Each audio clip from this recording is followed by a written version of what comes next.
theory deals with all aspects of learning. However, the focus of the theory is on intellectual skills. GAGNE first principle is different instruction is required for different outcomes. GAGNE classified 5 learning outcomes.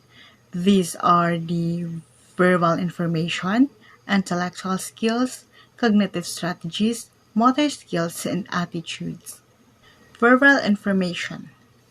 Thought using different techniques to aid in memory recall. Using imagery or other mnemonic strategies helps students make connections with the information and remember it more easily. As verbal information is often a lot of facts, places, and names, the use of learning strategies is meant to provide cues to one's memory. Organizing, elaborating, and rehearsing are all ways to assist in learning declarative knowledge. Intellectual skills. Intellectual skills outline how to follow procedures to get things done. There are 5 different learning in the intellectual skills category. The first one is discrimination, the capacity to classify objects by one or more of their characteristics. An example would be differentiate between octopus or squids or alligators or crocodiles. This skill should be repeatedly practiced. Number 2, concrete concept. The capacity to identify objects based on one or more of their unique characteristics, such as shape or color. An example would be identify a tomato as a vegetable or a fruit. This concept is actually challenging than discrimination because the learner must outline the main properties of the object. Following the idea of hierarchy in Bloom's taxonomy, a learner must learn discrimination before learn concrete concept. This skill can be practiced by presenting variety of unrelated objects to the students and asking them specific questions about each. Number 3, define concept. The capacity to demonstrate understanding about an object, or event. These skills requires the ability to explain more than the textbook definition of a concept. An example of an abstract idea would be to define a family or a community. While there may be some concrete concept in the discrimination, the student would explain the idea in relation to their own experiences. These skills can be practiced by asking students to outline all the information they know about a concept. Number 4, rule. The capacity to make connections between concepts and objects. This may include how to play a game, how to division, or how to create a sentence that includes all necessary parts. This skill can be practiced by having each student recall the concept that created the rule for each idea. And last learning within the intellectual skill category is the problem solving, the capacity to integrate multiple rules to find a solution. These skills can be practiced by reviewing information that is relevant to the problem. Now, let's move on to the third learning outcomes, the cognitive strategy. It is another type of intellectual skills for learning and thinking. Learning strategies include rehearsal, elaboration, and organizing. The metacognitive strategies involving students setting goals, tracking learning process, and modifying to achieve the goals, while the affective strategies are used to focus and maintain attention, to control stress and anxiety, to manage time effectively, and so on. Good morning everyone. Good morning ma'am. So, I am from Group 3, GAGNE Cognitions of Learning. I am the second reporter, and here in this report, I'm going to report to you the continuation of the category of learning from attitudes to motor skills. So, example of learning outcomes and conditions of learning from the category of learning.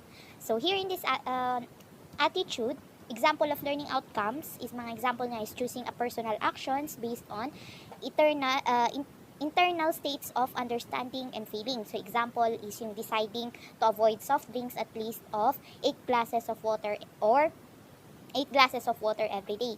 So, you choose personal actions based on your internal states of understanding. So, for example, is you decided to avoid or iwasan mo yung soft drinks kasi nga yun may masamang epekto sa pangangatawan.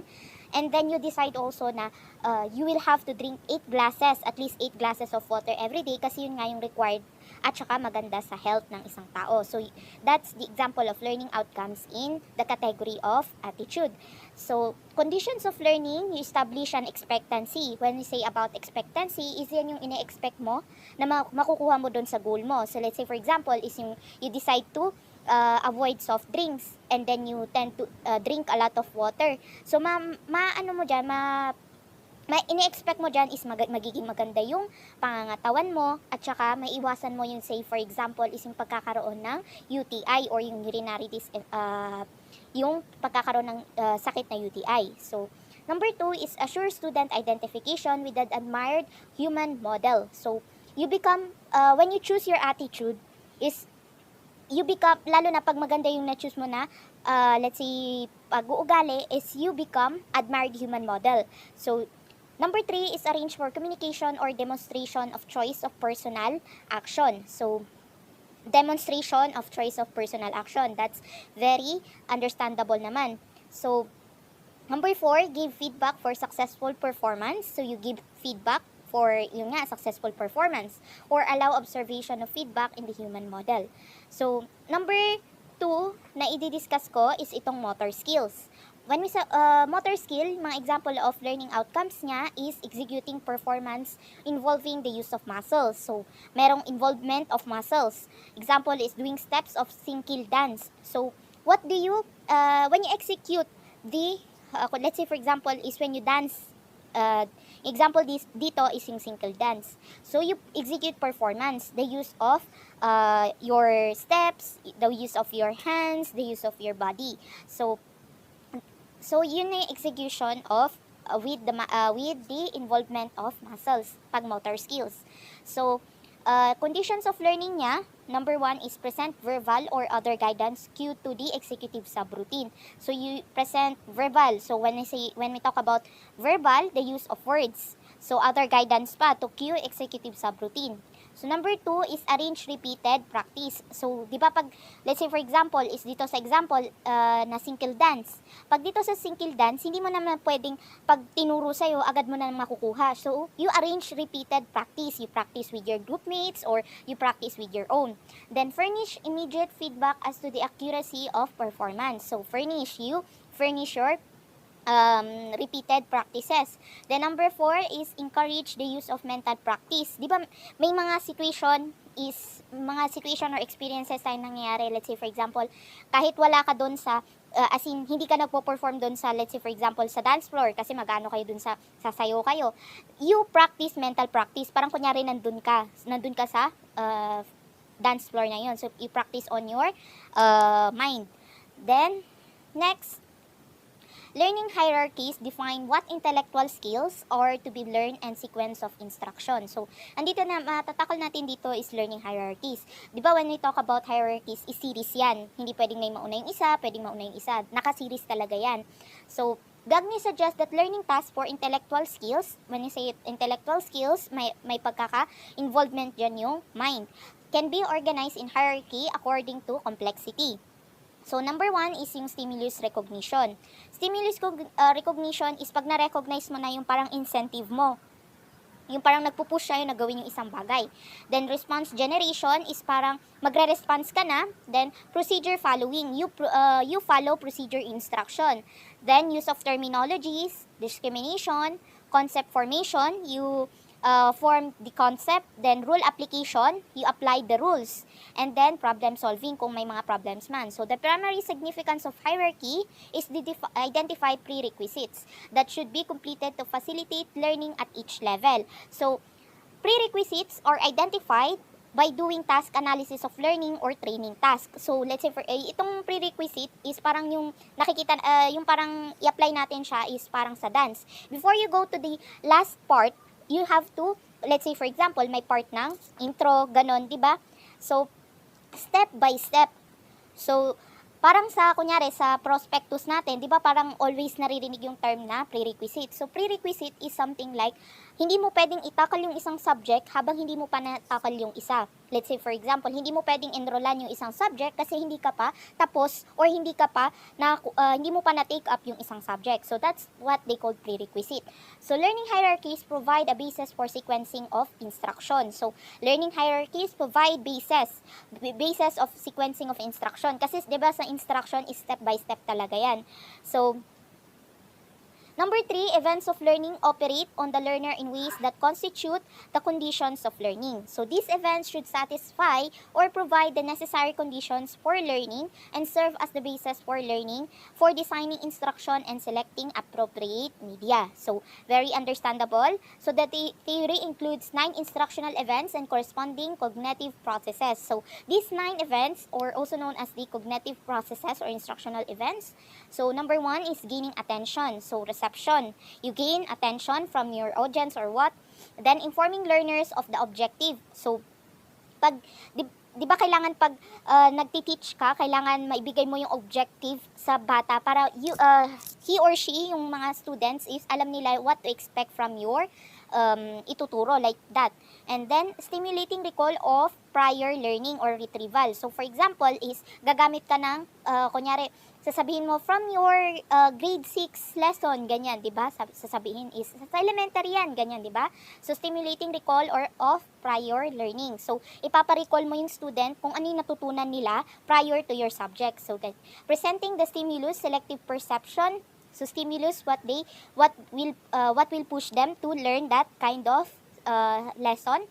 Then providing learning guidance, semantic encoding. So providing learning guidance is you guide them what to learn step by step. So you guide them as a teacher.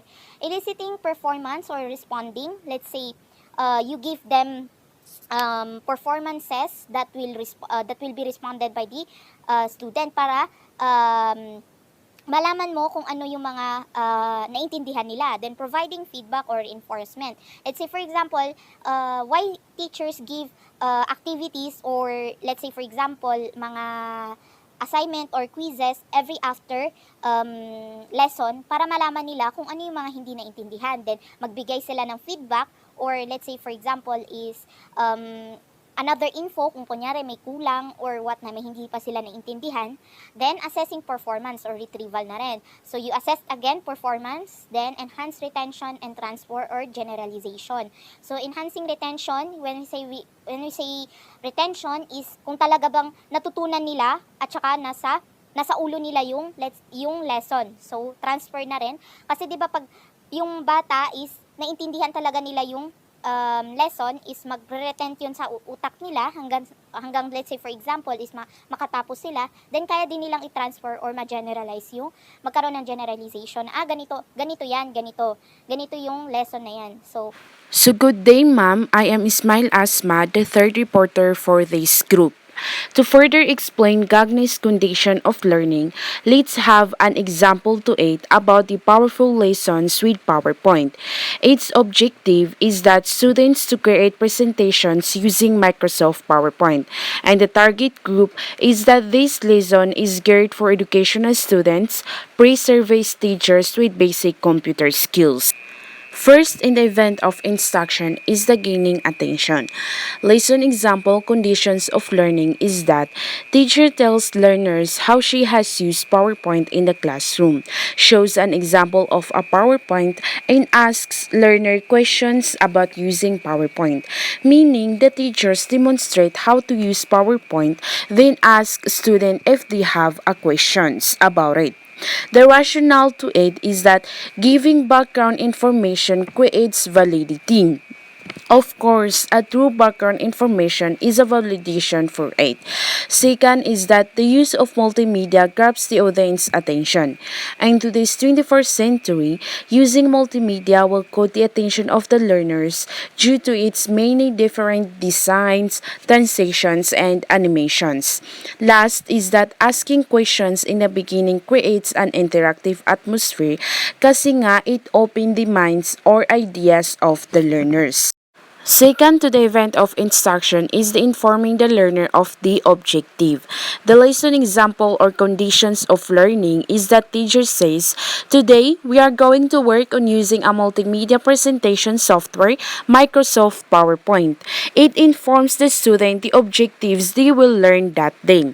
The rationale to it is that make learners aware of what to expect so that they are aware and prepared to receive new informations, ideas, or new knowledges. Third is stimulating recall of prior learning. The lesson example or conditions of learning to it is that for this particular group of learners, since they have learned previously about Microsoft Windows, particularly Microsoft Word, teacher associate this knowledge with lesson at hand for backup. The rationale to it is that when learning something new, accessing prior knowledge is a major factor in the process of acquiring new information because it helps you understand the lesson easily. Fourth is the presenting the stimulus. The lesson example or conditions of learning is that teachers gives student hands-on, step-by-step tutorial on using Microsoft PowerPoint. Kasi nga, hindi yan basta-basta natutunan ng estudyante kung sa salita lamang. Kailangan nito ng step-by-step tutorial upang talagang matutunan ang isang bagay. And the rationale to it is that the goal is information acquisition. Therefore, the stimulus employed is written content in the actual software program. Number 5 in the event of instruction is the providing learner guidance. The lesson example or conditions of learning to it is that teacher demonstrate how to create a presentation. Teacher moves around and shows student how to use the tools to type in text, add links, add symbols in clip art, insert videos and diagrams, use sounds, and etc. Learners are allowed to try the tools demonstrated in partners on their computers. Kasi kung ang teacher ay sa unahan lang at hindi sinusuri talaga ang mga estudyante, there will be someone who really didn't understand it kasi nga baka nahiya siyang magtanong ng question. Its rationale is that teacher uses discovery learning because learners are adults and it gives them the freedom to explore. Teacher facilitates the learning process by giving hints and cues when needed. Since the audience are pre-serviced with some basic level of technology, skills in the software program is easy to follow and understand guidance is minimal. Number 6 is eliciting performance. Lesson example or the conditions of learning to it is that teacher asks students to demonstrate PowerPoint tools. Kasi nga, iba talaga ang epekto kung galing sa sarili mismo nang galing ang knowledge, ideas, and understanding sa isang lesson. Its rationale is that requiring the learner to produce based on what has been taught enables the learner to confirm her learning. Regular feedback enhances learning. So, to confirm what he has learned, ay dapat niyang ma-demonstrate kung ano yung natutunan niya sa isang lesson. Number 7 is giving feedback. The lesson example or conditions of learning to it is that teacher gave immediate feedback to learners after eliciting response.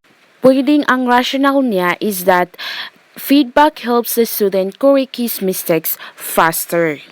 Number 8 is that assessing performance.